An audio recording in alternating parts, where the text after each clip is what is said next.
Yeah. Let's do it. 163. Wow. This is getting to be outrageous. Here we go. Evening hour. Let's go. Get a drink.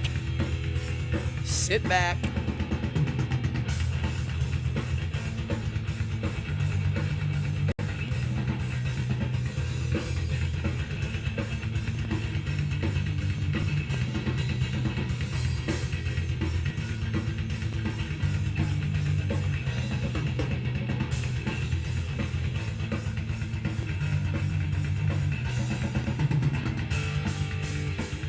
In.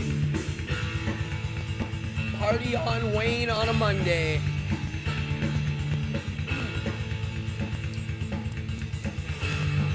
Not bad.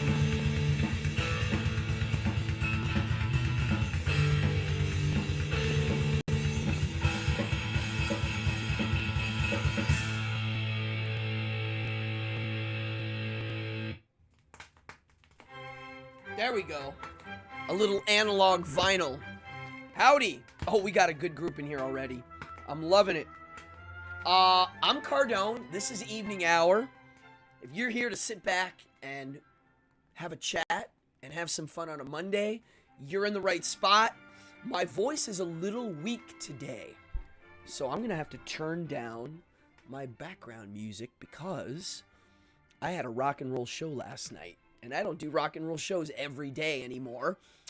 So I'm a little weak on the vocal power. But wow, welcome. I'm so glad I get to do these every Monday. We got a group in here. It's hard to see my screen right now because I have new equipment because of the people who donate. Thank you. People that donate, you don't have to donate to my show. Hit the like, hit the like button. That's the biggest thing you can do. But if you're the donating type, Camille, thank you very much. You threw some the other day. Thank you. It always means a lot. You guys got me a new camera, which you can't, well, here, maybe you can see it. Let me see. Boop, boop, boop. This one. It's going to go straight down here. And I got the tripod in the camera, or the arm, the overhead arm. It's a special arm. Thank you. Now I have 1, 2, 3, 4 cameras because I'm getting ready to film a Dungeon Degenerate episode. And here's hand cam number 2. Look at that. Hi. That's going to be for the game. So you see that wacky setup? Let me tell you. Figuring out how to film Dungeon Degenerates being played is going to be kind of a trip. Because there's not one board. There's lots of things going on. So that's what I'm doing. So thank you.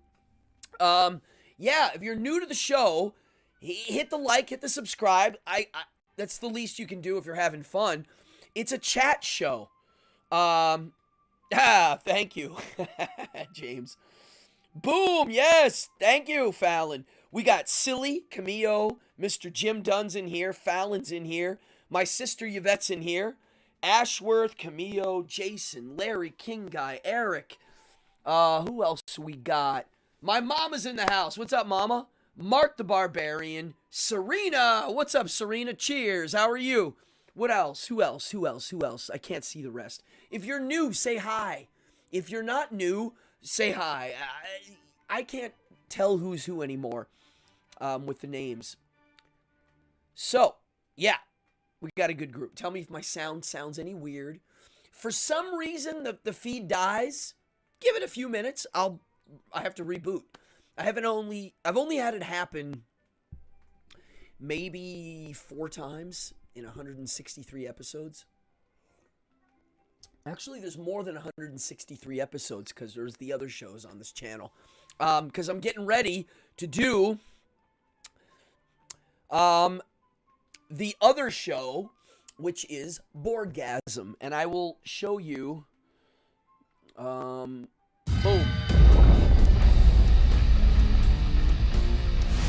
Hey, what's up? If you like board games, miniatures, and the smell of paint and glue, you are in the right place. Welcome to Boardgasm.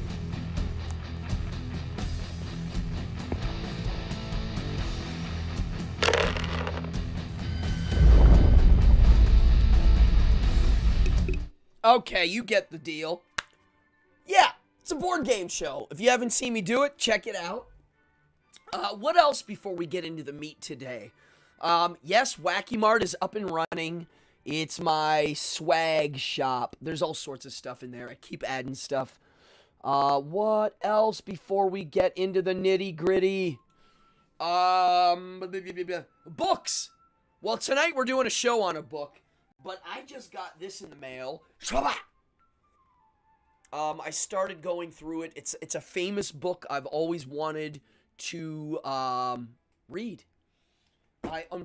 There's so many books that you hear about and nobody reads them, and I'm being honest, nobody reads them. I mean, Faust is an example. I don't know anybody in my friend circle or outside the friend circle that read Faust. I recommend it. Please, it's fantastic. Do a little research on the translation. But so 120 Days of Sodom, it's one of those books that you hear about, and it has a crazy reputation, and it's considered to be some sort of piece of fine literature, and yet no one's ever read it that I know of. So I'll read it, and I'll let you know. Soda guys. Oh, I don't know this soda. I know what it is. I've seen the bottle.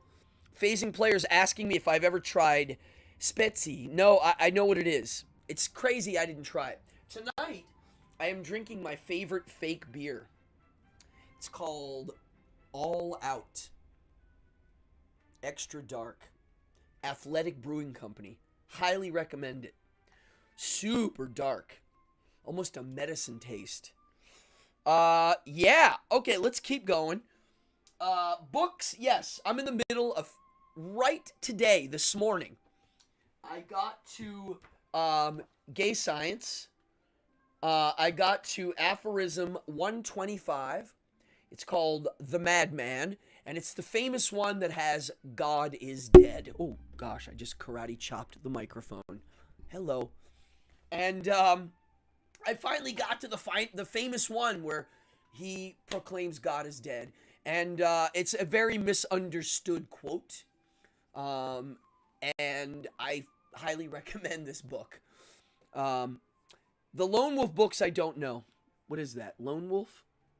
It's funny, I don't read a lot of fiction. I do, but it's my thing that I'm not as gung-ho about for spending time doing.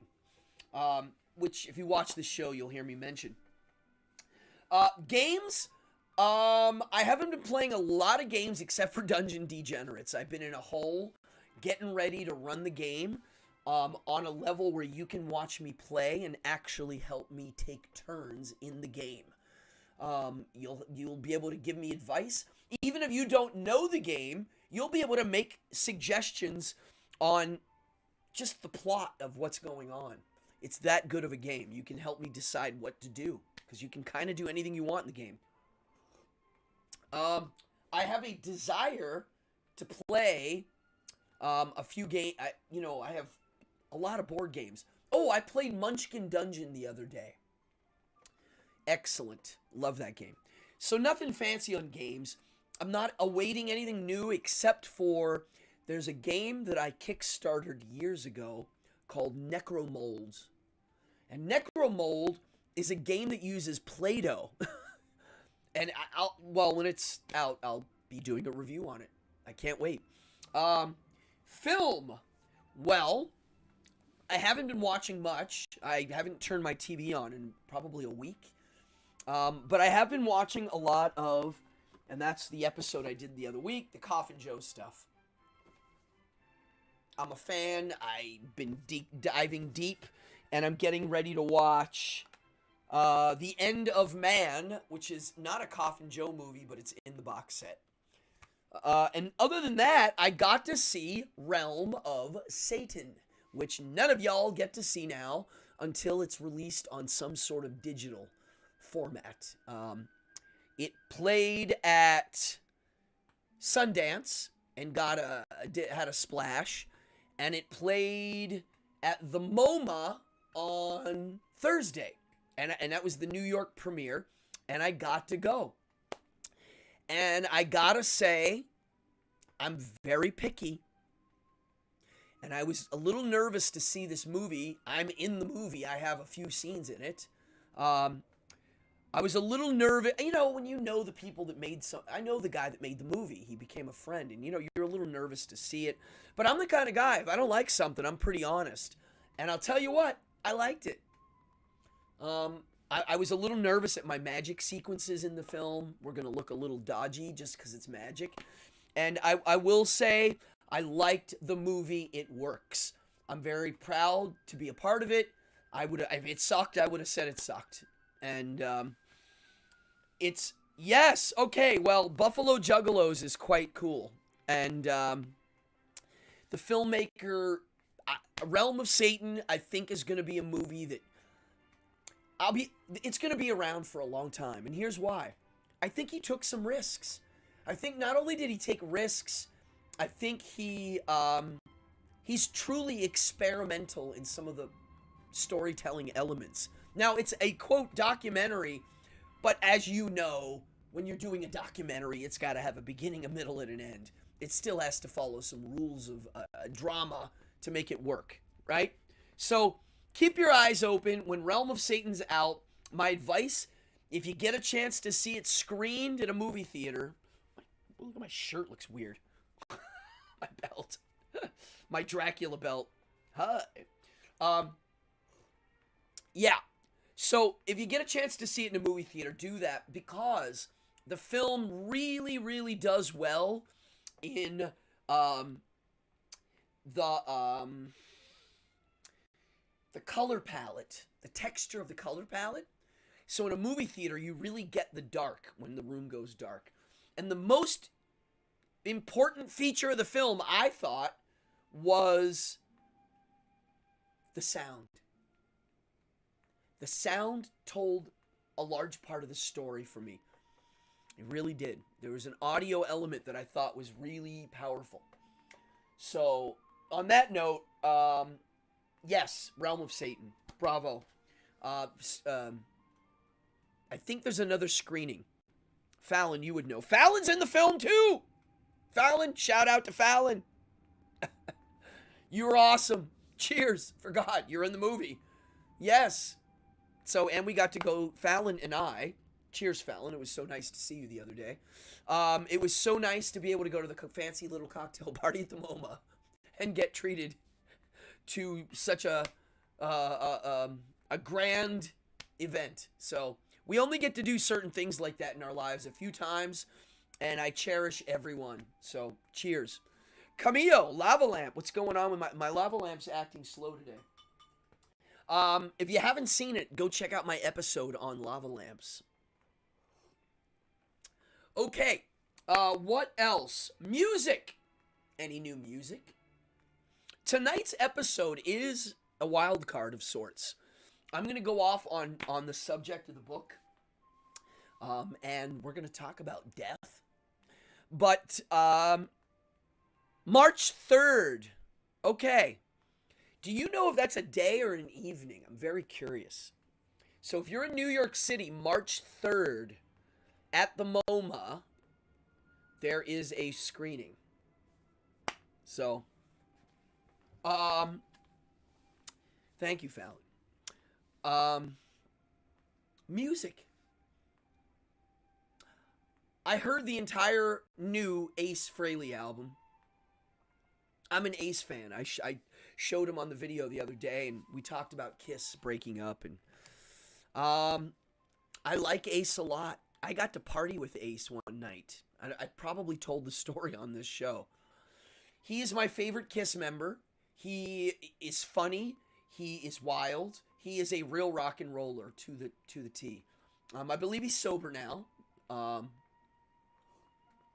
He is one of my favorite quotes about alcoholism. Try using willpower when you have diarrhea. Ace Frehley. And the new record, unfortunately, my problem with it, and it's a big problem, isn't the songwriting. It's not the guitar playing. It's the production. and it's my problem with 90% of new music I hear. Serena is in the house. Serena and I have had hours and upon hours long discussions about that subject. And I can't, I don't know what to say. I don't like the new production. I don't like how they make people's voices sound. It's too perfect. The auto tuning and the pitch perfect thing, it's like, I don't know. I don't like it. I just, stylistically, I don't like the way they make music sound these days. The compression they put and the processing, it sounds weird. So to me, the new Ace Frehley record, it's rock and roll, but it's produced like a brand new pop album, and I can't stand it. So, oh, there you go. See? There you go. Eric Carr. He has a tattoo of Ace. I agree. He is a guitar hero. He embodies New York rock and roll. His riffs, his style, his attitude, everything. I wanted to like the record. There's one song on there, two songs I liked. I don't like the production. I don't like the way they made them sound. I'd rather it sound a little like low tech, quite honestly. I don't know. Oh, and did you see Slayer's back? They made a big deal about breaking up and pulling the plug in their final tour, and now they're going to do shows again. It's stupid. I did like the new Carrie King. I was expecting to hate it. The thing that made it work is the singer's good. There's a really dynamic metal singer on there, which is hard to do. So, like Ace's record, I will say I did like I was listening for the leads, and like it's just not his singing. I mean, Ace's singing voice is kind of, oh yeah, he's in his 70s. His singing voice is fine. His guitar playing is great. I prefer that the most. Just the production. I don't know. If I was his producer, I would be like, let's make this record sound old school as hell, but just update it a bit. You know, make it loud and punchy and crunchy and all of that, but let's make those vocals not sound so auto-tuned. I don't know. I can't take it. So, like my little girl, who's now turning 18, no longer little, her whole life has been she'll play me a pop song and ask me what I think. And a lot of times I'll be like, listen, quite honestly, I like the song. I think it's a well-written song. I don't like the production. I don't like the way the drums sound. Fake drums hurt me. It's like I can feel them. There's like a wall. And it's like most music now has a lot of fake instruments, you know? So, that's what I have to say about the new Ace Frehley. Yeah, I mean, he is a god I don't know if you saw the video I showed. His interview on Tom Snyder is pure gold. I mean, he was a boozer. The night I partied with him, I believe he was still on a bender. Like, he was not sober yet. It would have been, you might know if you're an Ace expert, 99-ish? Somewhere around there. Yeah, he came and saw my band play and hung out with us all night. It was quite shocking. I must have told the story on the show. What else before we get into the meat? I have some notes tonight because it is a show with notes because it's about a philosopher specifically. Anybody else? Music? No, let's get into the subject. It's too damn juicy, and I think there's people in here with stuff to say. My show is tonight something that, not that camera. What am I doing here? This camera. Boom! News pick. The Stranger, Death, and Wildcard questions. And right now we are going to go into The Stranger by Albert Camus. Now, if you watch this show, A while ago, my gosh, it's been a few years now, I believe. I don't remember when, but I did do an episode on absurdism and Albert Camus. And I'll give you a brief. I'll explain absurdism right now. Very important to know this. Albert Camus is not a psychologist. He was a philosopher. And Friedrich Nietzsche was a psychologist. I mean, really, he cracked some psychology puzzles, and he was a little bit more than just a philosopher, Friedrich Nietzsche, in my opinion. And I think on a lot of other opinions. But Albert Camus is a philosopher. And the first book I read was The Myth of Sisyphus. And I loved it. And in that, he lays out his absurdist philosophy, which is this: there's no point to life. Yet, we evolved to seek a point, a purpose. And that's the absurd notion of it all. And in the book, he goes to the three solutions of absurdism. One is you kill yourself. Really. You can't handle the fact there's no point, and it's kind of painful, and that's it. You kill yourself. A lot of people do that. It's what people do in jail. I mean, it's, right? As soon as you're confronted with the fact of pointlessness. Two, he called it I think he called it philosophical suicide, meaning you sign up for somebody else's purpose. Political party, religion, large group, fraternity, whatever it is, it's a purpose. It's got an outfit, a flag, a salute, a set of rules, some dogma, and it gives you the context in which to lead your life. Great. There's many versions of it. It's endless. It's not religion. It could be religion, but it also could be a political ideology. It could be all sorts of stuff. The third option is the one most people don't take, and that is find your own purpose. Make it up. Just make it up and go for it. That is the absurdist philosophy. That's the myth of Sisyphus. That's the point of that book, I would say. I highly recommend that book. I would put that in top 10 best philosophy books I've read. I then read Albert Camus' play Caligula, and it's not what I thought.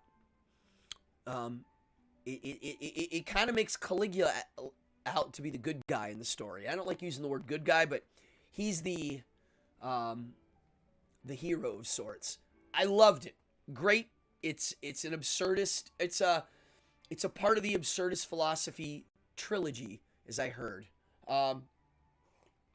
And the third is bada boom, The Stranger. Now, I got the book, not the hand cam. I keep going to that camera.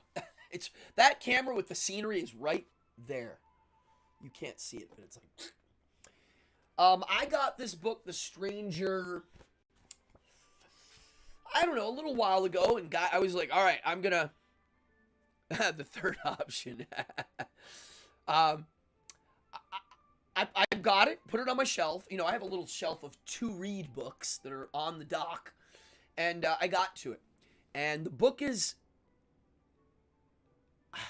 Okay, so, yes, I liked it, if you want to know. It's excellent. I'll probably read it again in a few years. It's easy to read. It's quick. It's fiction. It's not a full... It's philosophical fiction. It's clearly written for philosophy purposes. But it is a story. There are going to be spoilers. I don't think I will... Oh, maybe, yes. It might be his first. The other one's called The Plague, and I am going to look into it. I will spoil some things in this. It's not that much of a spoiler. There's lots of artists that made music about the book. The Cure has a song called Killing an Arab, which in such a shocking title, it's a part of the book. It's a major part of the book, which I'm going to talk about. The first thing when I read the book that hit me was it had a weird tonality. Immediately. It starts off immediately with the guy's mom dying. And he's not that upset. He's kind of cold and callous about it. Well, I don't want to use the word callous. Cold. And basically, I didn't know what to think right away. I was like, okay, this is a little weird. I kind of understood a little bit about where it might be going. And what I didn't realize is, well, first of all, I had a lot of similarities with this guy. He might seem terrible in the story as you're reading it because he's so who cares about everything. At one point, his woman asks him if he wants to get married, and his answer is like, yeah, great. And if you don't want to, that's great too. It doesn't matter. And you're like, huh? And, yes. Silly, your last name used to be Silly Swastika, if I remember. I hope they didn't make you change it for politically correct reasons, because that's stupid. People get like that when you use weird stuff. Lord Lorkin, what's up, brother? So, I would say, okay, so I immediately identified with this guy because although it may seem he's being immoral in the story with some of his decision making, he's not. He's kind of using some sort of logic to sidestep his emotions. It would be like if somebody close to you died and you just logically thought about it, like, okay, they're not suffering. Yes, I'm going to miss them. I don't need to cry. I'm going to celebrate them. It's fine. I'm okay with death, right? The book is about people's reaction to that. And so throughout the book, yes, someone dies in the middle of the story, and then there's a jail thing and an execution thing, and it all kind of goes in this bad direction. But the central figure, he doesn't seem like he gives too much of a shit about the whole thing. He is the stranger. And when I was little, I felt like a stranger on how I thought about reality. I did a lot. I felt like I was being gaslit about mythologies around, and I don't know, I didn't understand goodness when I was little, because to me goodness always seemed like there's still quo bono, who's gaining, someone's gaining and it's not. So oh, good, okay, you evolved, good. Silly too, I like it. So, the themes of this book, I would say the first one's death. Okay, big one. There's three major kind of death things in the story. The idea of an outsider, the stranger. I wrote down morality, individual kind of how you go about freedoms. And also absurdism, the whole notion of absurdism.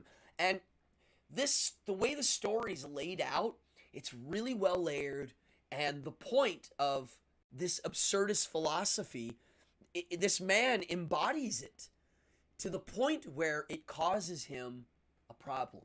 And that is, when he kills somebody, you could argue in self-defense, that's not what gets him in trouble. What gets him in trouble is the fact he didn't cry at his mom's funeral. That's where they make him a monster. And so, yeah. So that's the theme. So I wrote down death, no reaction, stoic, no emotion, accepts death. And the fact that out of the entire animal kingdom, you could argue certain animals know about death. Like when somebody dies, like in elephants, they do have some sort of mourning system they do.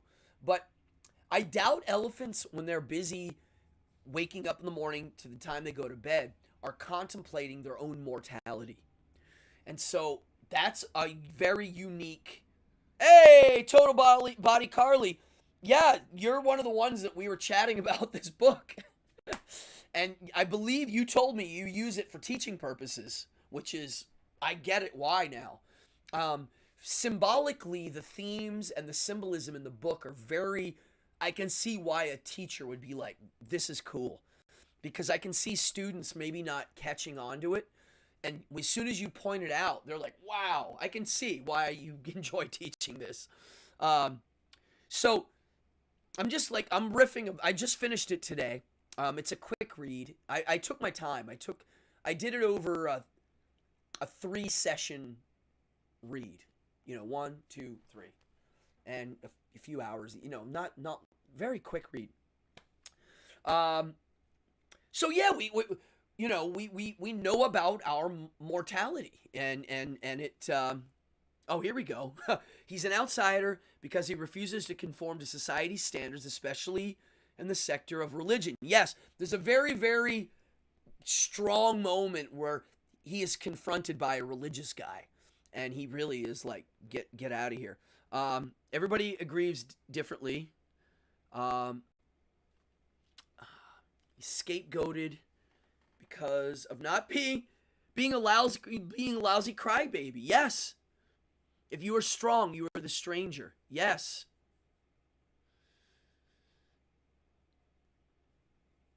Yeah, James. That's it. Bada bing, bada boom. We got to find our own way. Well, most people don't. They sign up for somebody else's way. It's way easier. And it usually comes with a costume and an outfit and a secret handshake. So here's this guy who lives not in the past.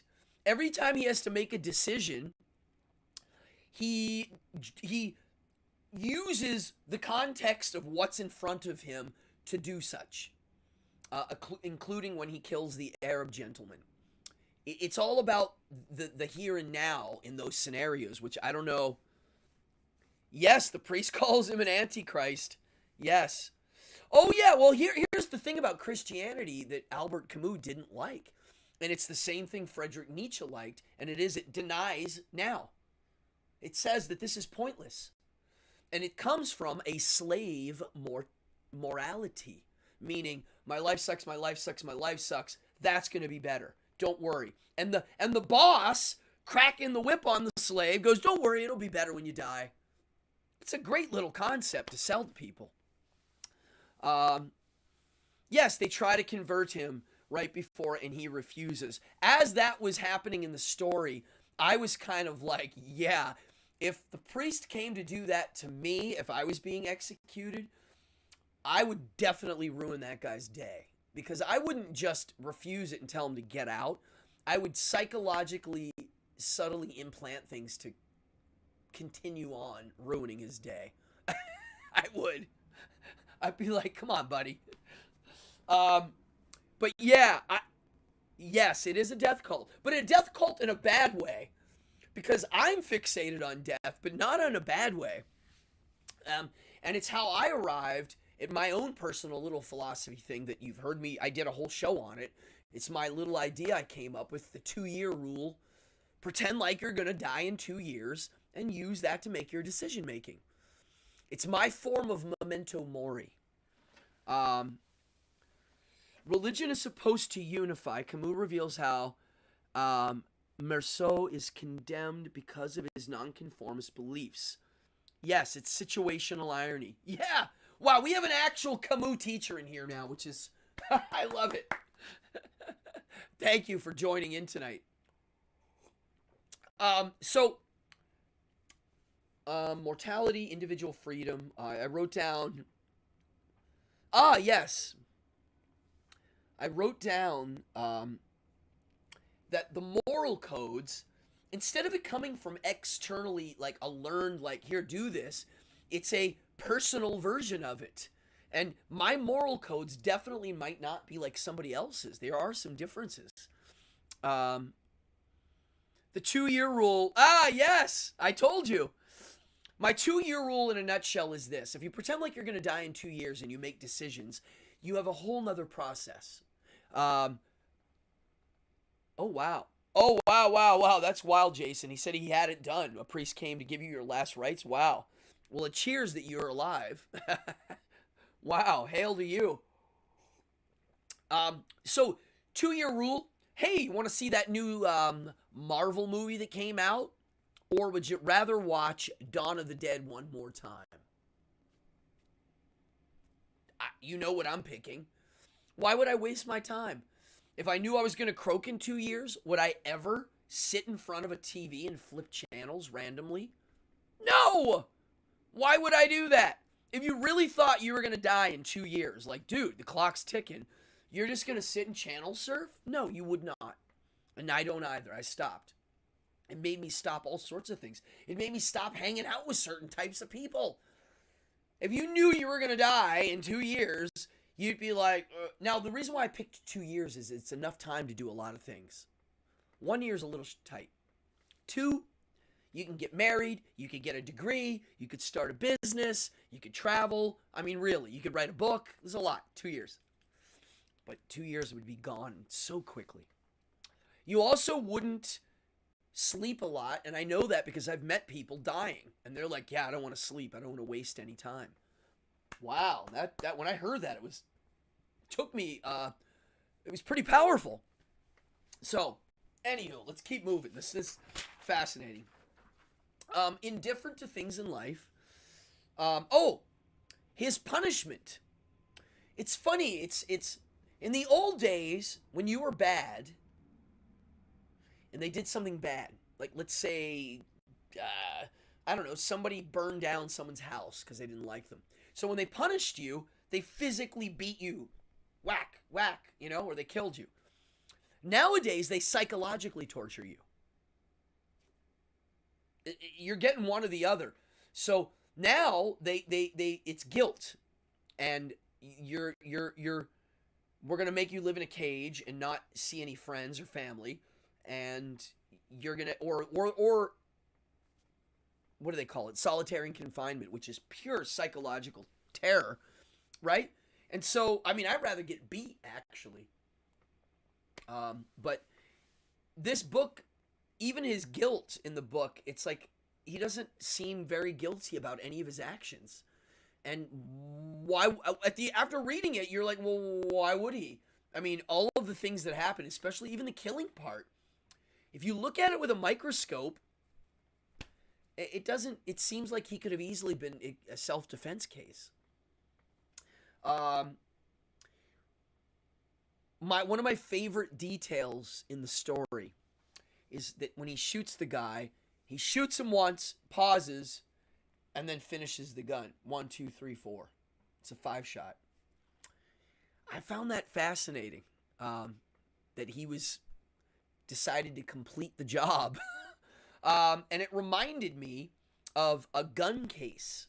We're going to go into gun politics now. Ooh. I believe it was in Utah. You can look this up. I wish I had a link and just showed it. Well, I can't. I could show the video, but it's a little nutso. There's a video. Here's what happened. Tell me what you think. The guy was working in a pharmacy. I believe it was Utah, which is a gun state. You can have a gun there. Two guys come in, and they have guns out, and they're going to rob the joint. And you see the guy, there you go. Guilt is a rhetorical tool used by sophists. I like this. And the guy behind the counter draws a gun, takes out one dude, the guy runs out the door, and you see it all on the camera. He runs out, like looks down the street at the guy that left, comes in, runs, reloads his gun, and makes sure the guy's dead on the ground. He unloads his gun. That man got life in prison. He should have had an award given to him. Okay? Cheers to wherever that guy is now. I hope he's out of jail. I don't think he is. But I think he will get it out eventually. The defense, they were like, why did you empty the gun on him? That was the whole case. He's like, his case was, first of all, he was military. And when you're in the Army or you take a gun class, if you shoot somebody, you just don't, that whole like, shoot him in the knee and wing him. That's not real. It's kill him. You have to kill the guy. As soon as you draw your gun, it's like, I'm going to kill you. And it's because you don't know if they're going to, if you're trying to stop the guy. A lot of times if you shoot somebody, the shock of it all knocks them out. But they're not dead. They'll jump up and start shooting. The other thing is the man was working, and all of a sudden someone's pointing a gun at him. Now, I've had people point guns right at my face. It's not cool. You get tunnel vision. You know like in movies when it goes, and you get a tunnel? Well, that's what happens when someone does that to you with a gun. You're just like, your whole world shifts. I've had it done a few times, and it's terrible. His decision making wasn't clear at that point, obviously. How could it be?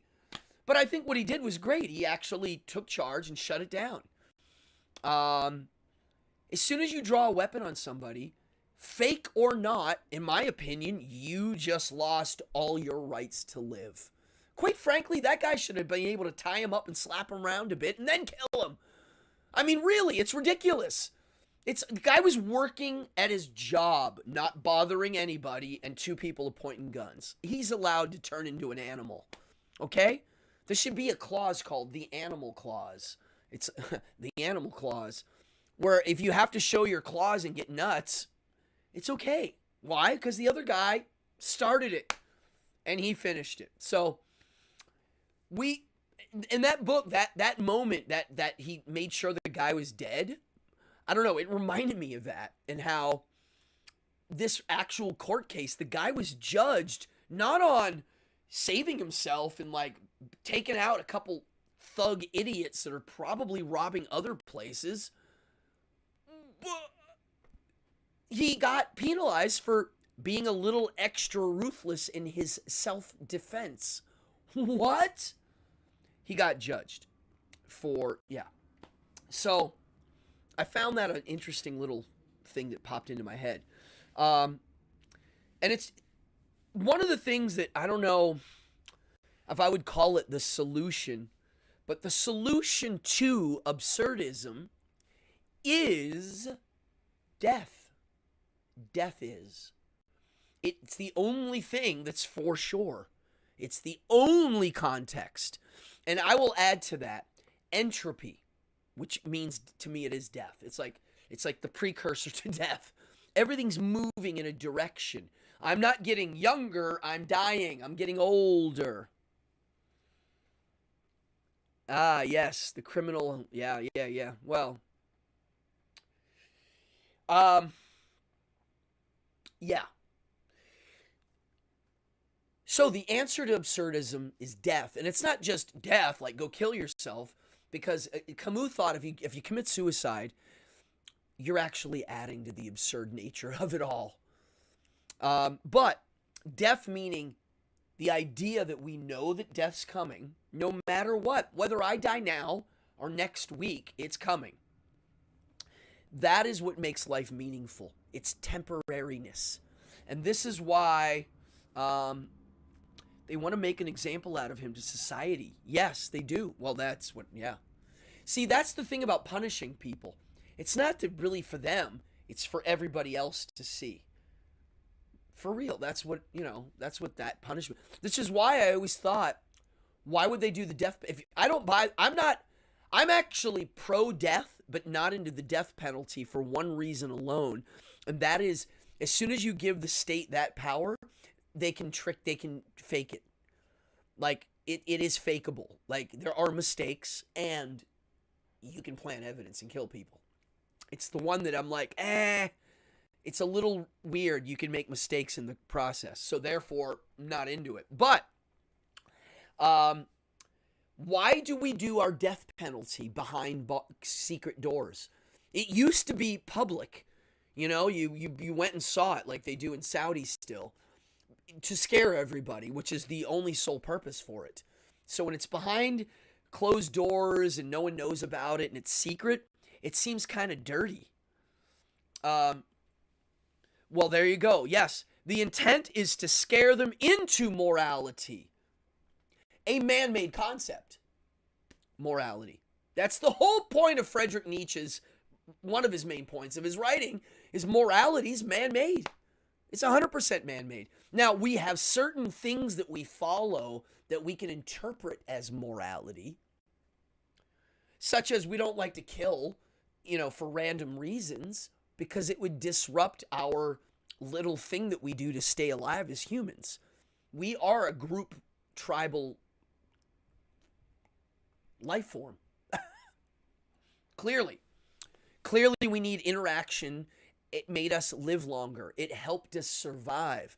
So a lot of our moral codes that are hardwired It's not about a god instilling a morality for that reason. It's for survival purposes, ultimately. Um, um, oh, wow. Overnight, a guy walked up on a couple of guys leaving a place. They got robbed and they drew on him and killed them both, and no charges were filed. Meaning the robbers killed. I mean the civilian guy shot the robbers. I'm guessing is what you mean. That's good. They didn't file charges. Yeah. I hope that's what you mean. Um, on. What does that mean? Oh. So, yeah. I mean, I don't get me started on that stuff. I can't believe how people view self-defense anymore. Like you're not allowed. You get in trouble for defending yourself at this point. The law should be if you threaten a life, you lose your right. If somebody says, I'm going to kill you, you should be able to kind of do your thing. Because you don't know. Now you have to be a psychic to know if they mean it. It just should be very simple. Modern man. Oh, here, I wrote this down. So modern man, we harnessed nature. We gamed nature. We figured out how to capitalize on it and use it to our advantage. For good and bad, whatever. It doesn't matter. We harness nature. I mean, we can literally put a machine in the water and the flow of the river can charge a generator. We have wind, fire, water. We've harnessed all the elements, right? We've built these. I mean, my iPhone is us harnessing nature, right? But also, they're trying to take this nature, me, evolving nature, not divine, but evolved animal, and they're trying to tame the wild part to the human. And to me, that's this moral thing that's in the story. Red flagged. Reading about explosives. Oh. Well, we are being spied on. So, yes, Carly. Yes, the laws are, we have in New York a retreat law, meaning if someone breaks into your house, you're supposed to leave. You're only allowed to inflict bodily harm if you can kind of know their intent is to harm you. What dummy made that law? Please show me. Either the dumbest of the dumb or somebody really malicious made that law. One or the other. I think it's the more malicious version. Because when I explain to people that hate guns, the gun laws, they usually agree with me right away. They'll go, yeah, that is weird. Most humans, when you put them in a situation and you mention, hey, if someone broke in your house and they had weapons, and what would you do if you had a weapon? And if you tell them by law they're supposed to leave, they're like, what? It's like, yeah, that's the law. Not all states have that. Some states, the intent is there if they break in. Yeah, I mean, the other states have, if someone's in your home, it doesn't matter who they are or what they are, you can kill them. No questions asked. Don't need to. I don't need to know why you're in my house. If you're breaking in my house and you're not the guy fixing the TV, and I don't know you, liberals. Well, it is that side of it mostly. It's the left-leaning side that is not into the gun thing. I don't know why. To me, it's a guns and free speech to me should be non-political, which is why they're the only two subjects I do feel comfortable talking about publicly. They're very simple, and to me, they're not political. PA has stand your ground law, but I heard it's a little dodgy compared to the other state versions. It might not be as perfect. PA is one of those states that kind of goes both ways for certain things, right? It's a swing state of sorts. The guy that pulled a knife Friday would have had to stab me before I could do anything. So I stood my ground. Oh yeah. Wait, I don't get that. Wait. Oh gosh, these comments tonight are fantastic. You should read the comments if you're watching the rerun. The guy that pulled a knife on me Friday. So you had someone pull a knife on you Friday. That's wild. Have I had anybody ever like pull a knife? I'm not remembering one, so no. Guns, yes. Would have had to stab me. I see.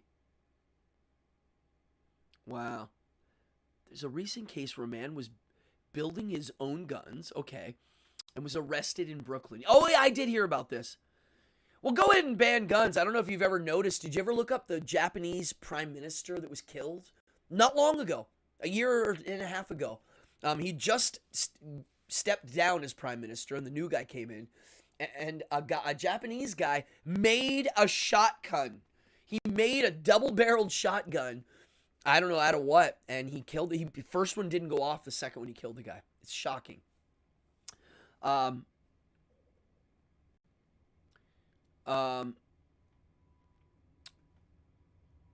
Okay, wow. 18 years for a few guns and income. Wow. If you get caught with an illegal firearm, it's 7 years in New York. 7. C.R. Mealy, I was held at gunpoint when I was 15. There you go. If you're in New York, if you're from New York, I don't know, before a certain time, there's a big chance you've been robbed with a gun. Wow. Julia Fox's brother. I don't know what that is.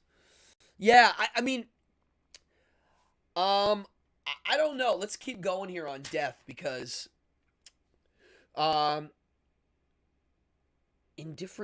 condemned to death. Think about that. That's an Albert Camus thing. We are condemned to death. It's such a weird concept. No guilt from the past, living in the present. Death. Oh yeah. So, where does it all go? What is the great equalizer? This is one of my favorite concepts. Death, of course. It's the only time we're equal. And Dr. LaVey, Anton LaVey, pointed out, I don't know where, somebody in here might know, where LaVey wrote, yeah, death is the great equalizer, but even that's not true because some corpses look better than others, which is true. So even in death, we might not all be equal. In the Nietzsche world, equality is like heaven and like free will and like a lot of things. It's not real. It's a fantasy. It's a nice fantasy, but it's not, there's no such thing. It's impossible. And as soon as something looks equal, it's not. If you look at it closer, you'll be like, oh, that's the boss. He's running the show. Or she's in charge, and that's the way it is. And yes, it seems this way.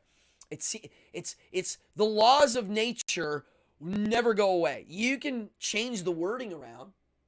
You can call things different things, but the laws of nature on that spin, there's always going to be this. Maybe it'll stop for a second, and then one will go. As one's losing power and somebody's gaining it, there might be a weekend where they are kind of equal, but we all die. The trick is to die gracefully. Ah, yes. Yes, Joe Netherworld. I really got choked up in the movie. A friend of ours passed away and is in the movie. And when he came up, I got very, what's the word from Saturday Night Live? Verklempt. Is that the word? Remember? I'm verklempt. The old Jewish lady skit. What was it called? Coffee Talk. Remember that? SNL? Did anybody see the new SNL? There's some guy that got the boot from SNL, and then they let him on again, and then I saw it. It was I don't know. Was it funny? It was controversial. It was sort of funny, but not really. We all die, but the trick is to die gracefully. Yeah. I mean, that is really, and I really think about death a lot. I I have been the embodiment of memento mori ever since I was a child. Whether it be a funeral, a book, anything where there was a skull, death, dying, coffins, Dracula, I was interested. I don't know why at first. I mean, obviously I think one of the things that I noticed was how the world reacted to it. Not necessarily me. When you're a little kid, unless you're confronted with it, and there are people where they have a close friend or family member die when they're little, and they're smacked in the face with it right there. I remember the first relatives that I had to go to their funerals for, and seeing their body and being like, wow, that doesn't look like them. Like they changed their look. And that might be because the embalmer did something weird, or I don't know, but they didn't look the same. And that made me kind of weird. And I always thought it was weird that me coming from a super Catholic Italian family, that we had Egyptian burial practices that were based in pagan religion. Embalming people, making them up for the after. I mean, there's a lot of things that early I'd be like, wait, that doesn't sound very Christian. And the thing that I thought that was very unchristian at a funeral was people were sad and crying. How dare they cry? They should be happy. They got to the goal. They got to the goalpost. Woo! They made it. They're partying in heaven. Why is everybody sad? I think it's because of their subconscious knows that something's not right. So I'm checking my phone because I'm just making sure it's off. Yeah, that's what blows my mind. Why people who claim to believe in such powerful deities and afterlife don't seem so excited when the real stuff happens. I thought that's what it was for, to alleviate that. But it doesn't work very well when the real stuff happens. And I noticed it. And I believed in it a bit. I was a believer at that age. I went with it. I didn't know any better. Funerals are for the living. It's true. Yeah, it's for the living people to deal with it, and it's a weird way to deal with it, some of this stuff. I don't know if I must have told the story of the Japanese funeral I attended in Japan. If I haven't, I will do an entire episode on it. Maybe, because it blew my mind. It's a story I like telling. It's a story that every time I tell it, I feel it. I still see the scenery. It's one of the coolest experiences I'll ever... If I had to pick 10 life experiences, Japanese funerals in there. Yeah. So, if I haven't, please... If you've heard me tell the story in this, remind me of what episode. I must... I think I have. I'm not going to tell it tonight. It's a long story. Wow, I might bounce a little early tonight. You did the chopsticks? Yes, you got it. I did. That I must have. Yes, I did the chopsticks. Wow. That man lived in... I love it. Yeah, why is he in a smoking jacket? Yeah. Yeah, funerals are weird. I get it. It does give closure. Like the Japanese one worked. It was very strong closure. But yeah, I've been obsessed with death and skulls and bones and why? I always thought, well, it takes the sting away. It makes it not foreign. It's all around. Death is everywhere. There's people dying and people being born, and we're all going to be confronted with some sort of scenario where there's death involved sooner than later. All of us. It's like sleep. Half our lives we sleep, yet nobody talks about it. It's not a thing. You'd think that people would, like, our sleep schedule and the details of our sleep and how we sleep would be a common thing. Half our life we're in bed sleeping. I did an episode on it, on the nuance of it all. And to me, death is like that, you know, like, we should, oh, I like this, put my ashes in clay, go make bongs, and party on. Wow! How cool would it be to have a bong made of your loved one's ashes? That's new. I've heard of people eating the ash. You know, they put it in some food. That's a little weird. I like the idea of the bonfire. Speaking of that, a man set himself on fire in protest of the war. I am a ghoul, and I did see the whole video. It's not for the faint of it's bad. I watched when I was younger the Pennsylvania congressman guy, Bud Dwyer's video. That disturbed me. And the Nicholas Berg one, I wish I never watched. The new one, it's pretty bad. And so if you're a ghoul, you'll find it on the Twitters. If you're not, don't watch it. It's not good. It's crystal clear, live broadcasted footage of a guy dying, and it's not pretty. Don't recommend it. It looks horrible. I'm not going to discuss the whys or the hows, but it's in the news, so I thought I'd mention. There you go. Wow, I will have to ghoul that one. Okay, there are ghouls in here. There are ghouls in the chat. The Burning Monk. Well, now you can watch crystal clear footage of it happening. Wow. Wow, Jason. A friend of mine's daughter passed, and I'm putting a little of her ashes in ink with a tattoo. I tattoo her this weekend. Wow. See, I didn't know you could do that. That's kind of fantastic. You can get a little bit of their ash. Wow, I didn't think of that. Yes, and he did live stream it.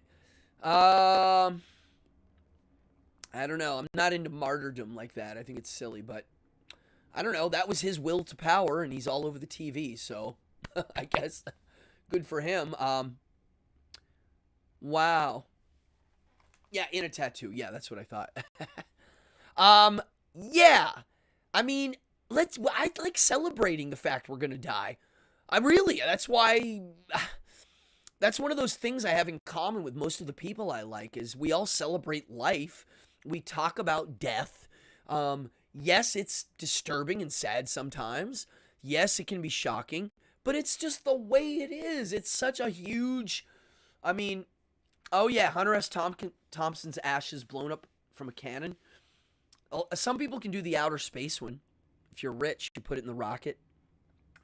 You know when you get frozen, they just freeze your head? The whole Walt Disney freezing his head bit? He's not frozen, but if you do that cryo, it's just your head. And dig this. It's in a vat, I think, with lots of other people's heads. It's not like you have your own jar, I don't think. I looked into it once and I was like, whoa, that's not what I thought it was. Like the compost burial. Yeah, that's cool too. I mean, I like the idea, and I've discussed this on the show, of donating my body to a corpse farm, which is a farm with a farmhouse and a barn and a yard where they leave dead bodies just hanging around and they study them. All different stages of decomposition, the larva from the worms, the way the air and the weather affects it. And the students go in and they, this guy's been dead for a couple weeks. This guy's been dead for a few years. Futurama is real. Yes, Futurama's real. Star Trek's real. Let's do some questions. Let's do some wild card. What are your thoughts, group? We have a lot of people in here. We're hitting a higher number now than ever. I want this to be a live show. I love the group in here. We have a very, very good group of people that come in here with great insight and thoughts and tastes in art. This is why I do this show. Oh, wow.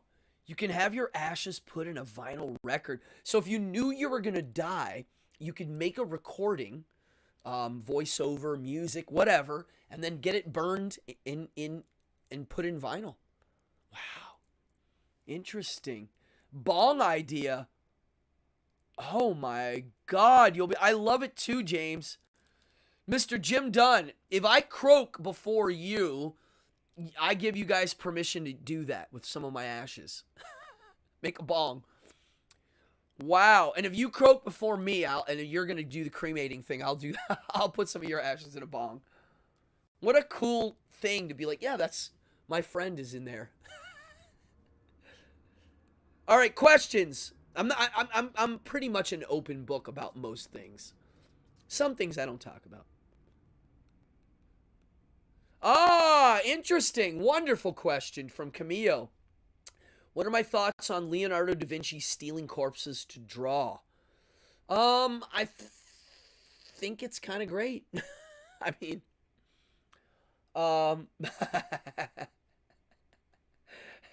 Book of Faustus says, I want them to play Pop Goes the Weasel as they lower my casket. I love it. I don't know. He was doing it for science purposes. Wasn't he dissecting them too? I mean, somebody had to do it. Wow. Oh, yeah, they were used in medicine books. And oh, yeah. Yeah, of course. I'm a fan of it. I think it's, yeah. I mean, Frankenstein is real. Wow. An action figure. What a great way to deal with that. I love this episode tonight. This has been a really fun episode. These are the things I like to dance with in my mind.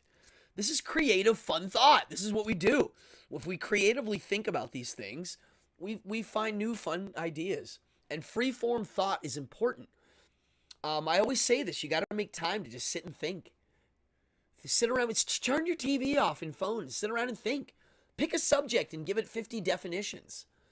One time, me and my cousin, I don't think he watches this show, Luke. If you're watching, Luke, he's a great deer hunter. Cheers. He's always successful.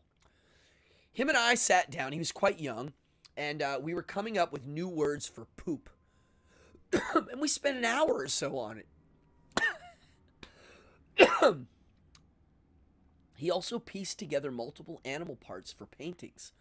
I didn't know that. You know, I don't know a lot about Leonardo, and I think I would like to read a biography. I do. I think I would enjoy that. I'm about a quarter of the way through a Mozart biography, and I love it. Thinking of is subversive. Be careful, you could get in trouble. These days, yes. Thinking, but beyond thinking. Because thinking requires someone to, like, I'm going to go think. The one that's dangerous now is asking questions. As soon as you ask somebody a question and they play pigeon chess, you know you've discovered something. Pigeon chess. It's when you're playing chess with somebody, and if you're playing with a pigeon, how they win the game is they knock over the pieces, shit in the board, and then fly away. And in your anger, they fly off, and you're like, that's it, game over. So if you ask somebody a question, and their answer is pigeon chess, they knock everything over, call you a name, whatever the popular name of the day is, and then fly away. They refuse to talk. You know there's a problem, especially when you ask scientists and people like that. Scientists have answers. And if you ask them a question, they'll go, here, yeah, we did the math. And if they don't, there's egg on their face. If you ask them, did you do the math there? If they're like, oh, no, we didn't do that. There it is. And so these days, a lot of people asking questions. Now, I don't know. You know how I talk a lot about free speech and how these internets, they don't follow free speech law. They don't have to because they have advertisers and they can be a publisher, not a platform. It's going to the Supreme Court right now. And the decision doesn't look good because it has to do with advertisers. They're going to argue, we can't get advertisers because there's kooks on our page. Okay. Leonardo DiCaprio was going to play him. Wow, that would be cool if Leonardo DiCaprio plays Leonardo da Vinci. Wow, that's great. All right, Jason, thank you. I'm into it. I mean, clearly the man is I don't want to be ironic, a Renaissance man. I mean, the guy, I think, was that. I think they named it after him, kind of, That's who they had in mind. I'm trying to nurse this last remnant of this mini baseball bat because I don't really want to brag about my joint rolling skills. Yeah, wow, this has been great. I'm trying to come up with some new episode ideas, and I'll throw them out right now. One of them I'm going to do on the book Spooky Tricks. It's a little kid book on magic. I'm going to actually do an episode on it. I'm going to do a little research on some of the authors, and I'm going to read it because it's not long, and we'll do some of the tricks in it. I'll show you them. I love the book. It changed my life. If somebody says, what's your favorite book? It's Spooky Tricks. It's the first book I discovered in a library that I was like, I love this. I mean, I just didn't like what the contents were. I liked the colors and the size and the everything. So I am going to do an episode on that, and I'm going to give away one copy, a vintage copy of the book in the episode to somebody watching. They're not hard to find. You can get it, but whatever. I'll give one away. I am going to be doing an episode soon, in the next week or so. I keep saying that, on Dungeon Degenerates, which here's the setup right now. I mean, these are the characters I'm going to be running: the beefy barbarian and the mercenary alchemist. And those two character cards, I'm rehearsing how to do it. There are so many boards and cards, and it's going to be hard. But I think I can. Yes. There's one trick that was removed from Spooky Tricks, which we'll talk about in the show.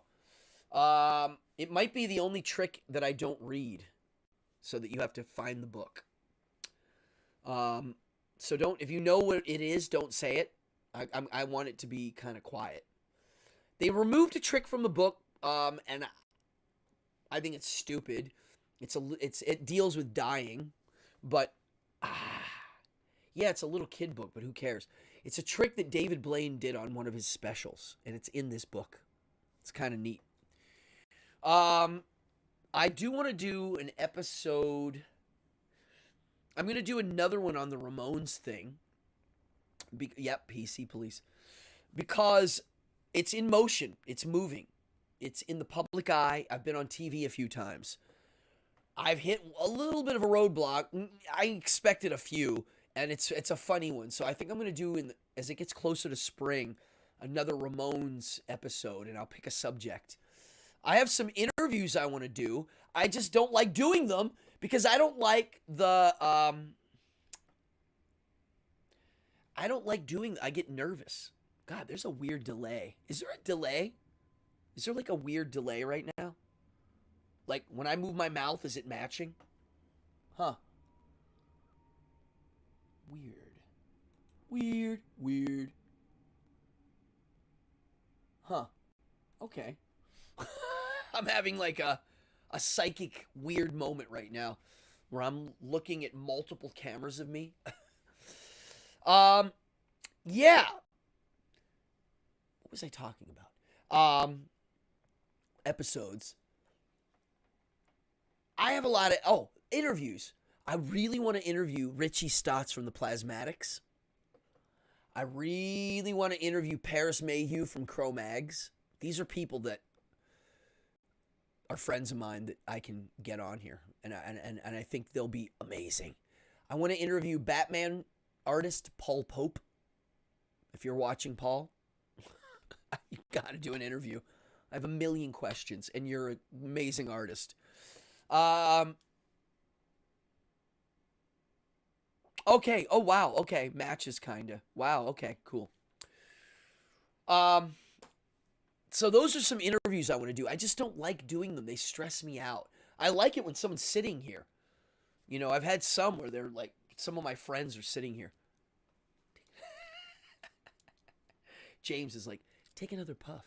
It's funny seeing your name as James, Jim. I know you as Jim. I know some of the people in the chat. My mom is in the chat. My sister's in the chat. I always have some family in here. And good friends. Serena's in the chat. Hi, Serena. Somebody I met doing magic and I gave magic lessons to is in the chat, who also teaches philosophy, which is awesome. Hi. Who else is in the chat? I mean, I know a lot of people in here. I've made friends with people on here, which is kind of cool. You know, throughout the years, the people that watch my show, we have a lot in common. We are friendly. One of the secrets to smoking a large baseball bat is, oh my God, you have a copy of Spooky Tricks right now, Serena. See, that's why you're cool. I love it. One of the secrets is to puff gently. To the beginner novice baseball bat smoker, when you give them a doobie, they start puffing on it really heavy. Bad. You don't need to do that. It's lit. It's hot as hell because they're so big. The smallest bit draws it back. You don't need to pull hard. Now, the reason why I like large doobies, they start to taste good in the middle. They change flavor.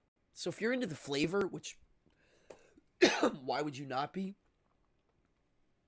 Go big. Yes, James met Serena. Yes. Yes. We went and got Italian food. Some of the best in the world. What else? God, I'm going to bounce. I'm going to go make some food. I had liver and onions for dinner. I don't know if you noticed. Liver's cheap. Who thought it would be so cheap? If you eat tripe, it got expensive. Oxtail, very expensive. I don't know why. They got expensive. There's some, it's considered fancy now. Tripe used to be cheap. Now, I tried to get just a few pieces of it in a little thing. It was $10. I'm an organ meat guy, by the way. Sorry for the non-meat people, but liver, by the way, is cheap. Who knows? You'd think it would be expensive. There's only one liver per cow. I prefer beef liver. Italian food in New York is pretty damn good. But we, believe it or not, got Italian food in Pennsylvania, which, guess what? There's a lot of Italians there. Haggis. Where do you get your haggis, man? Man, in New York, I used to go get haggis at a place called Assault and Battery. Assault and Battery. And that place, they had fried haggis. They would deep fry it in batter. They would put it in batter and deep fry it. Bravo. But they took it off the menu. And I said, why'd you take it off the menu? And they said, it's not popular. Are you in England, Basement Access Mundi? Haggis and eggs. Damn. Ashworth, grazie, grazie, grazie. Let the coinage fall. Babuya. Tips are fun. Yeah, seriously, Italian food in the East Coast is pretty sick.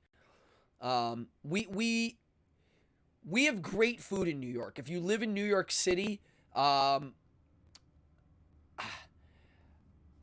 we have first of all, I don't know if you know this, Queens, New York. The hell with Manhattan. I'm over Manhattan. Queens has the most languages and religions in the concentrated area than anywhere on Earth. We have more of them. It's quite amazing. Um, so that means food. That means the food's good. Right there. Ah, you're on East Coast. All right. I'm an East Coast guy. I've gone to the West. Fun visit, but not. I would never live on the West. I've thought about like what it would take for me to move there. Like what um a show contract of sorts, and it's I don't know if I could deal with it. I mean, yeah, for a little bit maybe, but it's just the vibe is so different. Like it's a lot slower, I'll be honest. The East Coast has definitely Long Island City. Yeah. That neighborhood's changed. Wow. It's tight over there. They almost put an Amazon there. Can you imagine if they put an Amazon there with a helicopter pad? That's what they were going to do? Wow. That would have been insanity. Long Island City, Queens, everybody, is not Long Island. It's right beside Manhattan, in Queens.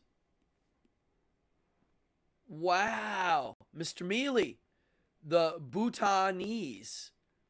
Wow. Where is that? I want to go. See, that's what I'm saying. I have down the street an Uzbekistan restaurant, which is fantastic. Bada boom! I love getting those 666 tips. Mr. Faustus. Wow. Grazie. We're having fun tonight. Thank you.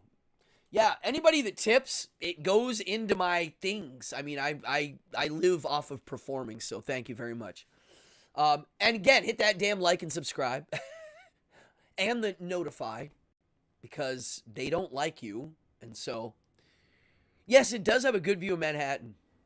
Honestly, Queens is my favorite place on earth. I do like nature. We have the beach. We do. I do like the woods. I am a woods guy. I am from Pennsylvania. But as cities go, Queens has fancy. It's got not fancy. It's got working class. It's got everything. And that's kind of why I really like Queens. I mean, as a neighborhood. Brooklyn's great. I do like Brooklyn, but it's not as big as Queens. We have a lot more things. It's in and size, I would say. Oh, Mr. Mealy. He's in the movie too. I forgot. Yes. There's a few people that were in the movie in here. I mentioned our movie earlier. And how I liked it. I mean, I was expecting not. I'll be honest. I really did. Realm of Satan. And I think, you got to take some risks sometimes, and I think he did. Playing it safe, there's a time and place for playing it safe. But I think there's a certain type of an artist that usually doesn't do well in their own life. And I'm going to end on this tonight. Why do some artists die and then they get famous? It's because they're a real artist and they introduced a new concept. And no one got the concept. It didn't take off. Why? Because it takes time to get in. Why? Because it's complex. It means a lot. It's deep. It's actually more powerful than you could ever imagine. So when you introduce a concept into reality that's bigger than that, it just doesn't fly. And that's why a lot of artists, there are people around them going, you're brilliant, you should be famous, wow. And it doesn't go anywhere because it takes time. Its brilliance is too much. And that's because they probably took a risk and they created a new concept. And I think in that film, um, there's a new kind of a vibe to it. It definitely, I mean, um, oh wow, someone's asking 8 ball questions. I love it. Now we're getting deep and nitty gritty to the magic of evening hour. You see, while you're watching the show and we're having fun and we're talking literally down philosophy holes and all sorts of stuff, there are chat games going on and there is an 8 ball, and Zalthon will answer your question. So right now, whoever just asked Zalthon the 8 ball question got a denial. That's funny. Um, I love it. Camille, you can ask again. You can bug him a bit. Um, thank you. Thank you, Jason. I saw the guitar player of Opulence last night. My son's band played. I'm very proud of him. They blew my ears off and the roof off. They were very good. They're very talented. And Sean from, thank you, silly. Bada bing, bada boom. God, tonight's great. Thank you very much. You're making me smile. I love all the 666s in there. I saw Sean Pierce, who produced the album too. And he talked, so he's making a movie about his life because he's had a crazy life. And there is a little chapter on Opulence being the most perfect kind of band project that it came and it went. Oh, wow. It's 2 in a row. That's funny. And I was like, dude, I'd love to do it again one day. So you never know. There might be a time and place where we rip out some of those songs. Those songs are hard to sing. In hindsight, I would have written them differently. Because some of the high notes, like that, I don't know if you've ever heard the song Judas and Thomas that we wrote. That's hard to sing. I don't know if I could do it anymore. I'd have to go to take voice class, Wow. Okay, that was a fun episode. I got to go eat. I'm hungry. I ate liver 2 hours ago, and I'm definitely in the mood for a late dinner. And yeah, I had a great time tonight. These are the kind of shows I really like. The subject is one of my favorite things in the world. I could go down philosophy holes for hours upon hours. It's my favorite thing to do. If anybody says, what's your favorite thing to do? It's sit on the beach and talk. Sit on a nice warm summer night as the sun's going down and go down a nice philosophy hole. So that's my favorite thing. And we do it here. I like this group. Folks, I'm going to take us out. I was going to play some clever video tonight, which I do occasionally. I don't need to. I'm going to take us out with the end credits. And yeah. Seriously, party on. I mean, death is around the corner for some of us. You never know. You never know when that bus is jumping the sidewalk and hitting you. Party on. Party on Wayne. And party on Garth. And I'm out of here. Let's go have fun.